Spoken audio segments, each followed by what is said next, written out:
2 hours ago, the Liquor Control Board of Ontario removed every bottle of American wine, bourbon, whiskey, and spirits from its shelves. Not one state. Not one supplier. Every American alcohol product gone. And Ontario is not alone. British Columbia, Quebec, and Alberta followed within the same hour.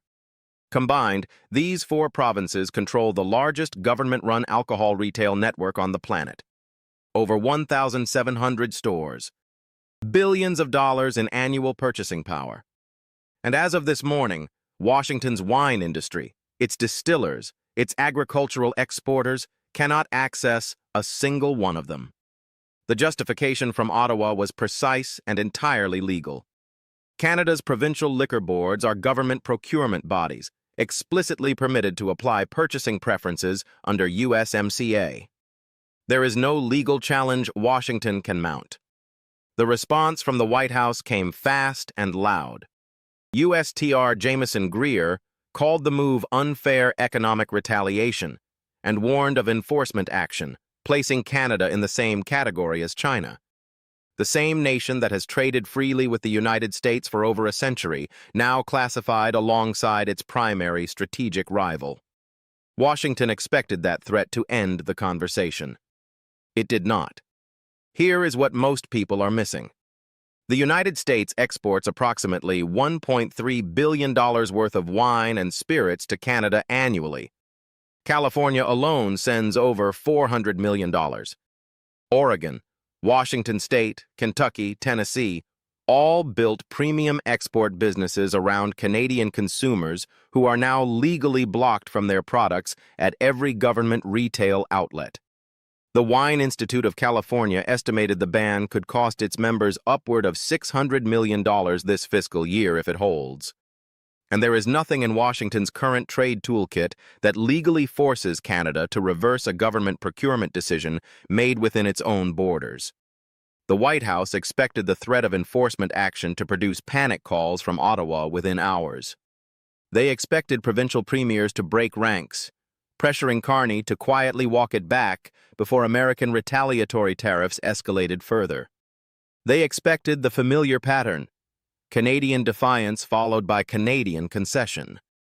What they did not expect was that Carney had already spoken to every provincial premier before a single bottle was pulled from a single shelf. But this is where it gets serious. Exactly 50 minutes after Greer's statement hit the wires, Carney appeared in Ottawa flanked by 3 provincial premiers. He did not raise his voice. He did not reach for inflammatory language. He opened with one sentence that made every trade analyst in Washington lean forward. Canada does not impose boycotts. Canada exercises procurement sovereignty. Then he laid out 4 coordinated measures that revealed this was not a reaction. This was a rollout. First, the provincial bans are not emergency measures. They are permanent procurement policy shifts registered formally with the USMCA dispute mechanism. Ottawa filed the documentation before Greer's press conference ended. Any American challenge now enters a legal process that takes a minimum of 18 months to resolve. The shelves stay empty while the lawyers argue. Second, Carney announced that Canada is accelerating talks with French, Italian, Spanish, and Chilean wine producers to fill the shelf space vacated by American brands. Long-term supply contracts are being finalized this week. The market signal is deliberate.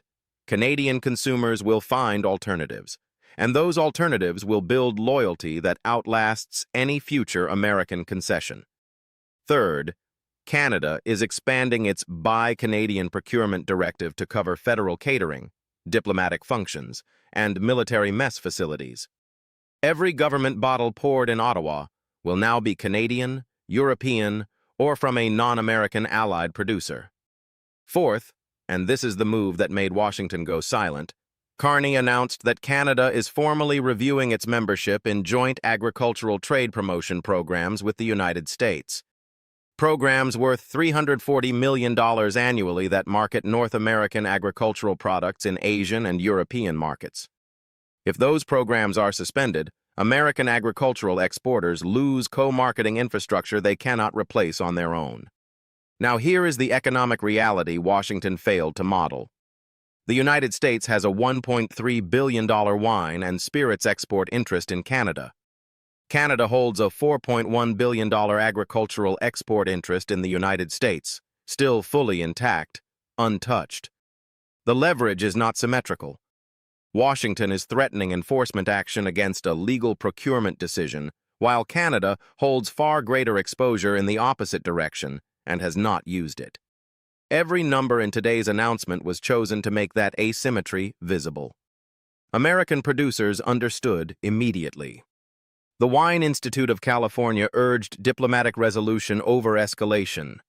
The Distilled Spirits Council warned that retaliatory tariffs would raise input costs for American distillers dependent on Canadian grain. The American Farm Bureau Federation called for urgent de-escalation. These are not voices from Ottawa. These are American agricultural interests telling their own government that enforcement threats make their situation worse, not better. Internationally, the European Union noted Canada's procurement decision falls within WTO-compliant frameworks. France and Italy, whose wine industries stand to gain directly from the shelf space opening up, said nothing publicly. Their trade ministries have been in contact with Ottawa since this morning. Canada is not scrambling to find allies. The allies are calling Canada. Here is what should genuinely concern the White House. This ban was not improvised. The legal documentation was pre-filed. The provincial coordination was pre-arranged. The supplier conversations with European and South American producers were already underway. Carney's team did not spend the morning reacting to Greer's statement. They spent it executing a plan that was ready the moment American tariffs crossed a specific threshold. So where does this go? Washington has three options, and none deliver what Greer's statement promised. Follow through on enforcement and enter an 18-month USMCA legal process while shelves stay empty. Quietly walk back the threat and signal that American ultimatums have a time limit. Or escalate with new tariffs that American agricultural producers have publicly warned would cause domestic damage exceeding the original export loss. There is no clean exit. 2 hours ago, Washington classified Canada alongside China and threatened enforcement action over empty liquor shelves. 2 hours later, the shelves are still empty. The legal filing is submitted. European wine producers are negotiating replacement contracts, and American agricultural groups are calling their own government to stop. Carney did not respond to a threat. He executed a plan. He did not reach for leverage.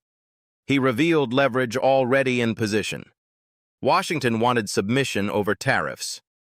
It got a coordinated provincial response, a pre-filed legal challenge, and a reminder that the country Greer just compared to China has been America's most reliable agricultural partner for a century. That partner is still at the table, but it is sitting in a different chair than Washington expected. And Mark Carney put it there long before this morning's headlines. If this analysis opened your eyes, hit that like button, share it with someone tracking this story, and subscribe so you do not miss what comes next.